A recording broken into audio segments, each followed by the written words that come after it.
ҳаракати воситаҳои нақлиёт дар шоҳраҳои Душанбе Хоруғ бинобар идома доштани корҳои барқароркунӣ дубора қатъ шудааст.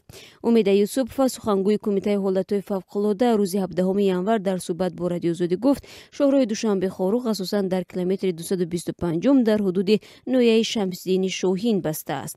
Ба қавли хонум Юсупова, корҳои таркиш барои тоза кардани роҳ дар он ҷо идома дорад. Эҳтимол ин корҳо то охири ҳафта давом хоҳад кард. худи кӯҳистони ноҳияи Шамсиддини Шоҳин бисёр хушк аст ва боришот хавфи фаромадани сангрезаро зиёд кардааст. Сангрезӣ дар шоҳраҳои Душанбе Хоруғ дар оғози моҳи январ шурӯъ шуд. Шомгоҳи 8 январ бар асари резиши санг дар ин маҳал як сокини ноҳияи Рӯшони вилояти Бадахшон ҷон бохта, 4 нафари дигар ҷароҳат бардоштанд. рӯзи 11 январ мақомот гуфтанд, ки роҳро боз карданд, аммо ҳоло ҳаракат дубора қатъ шудааст.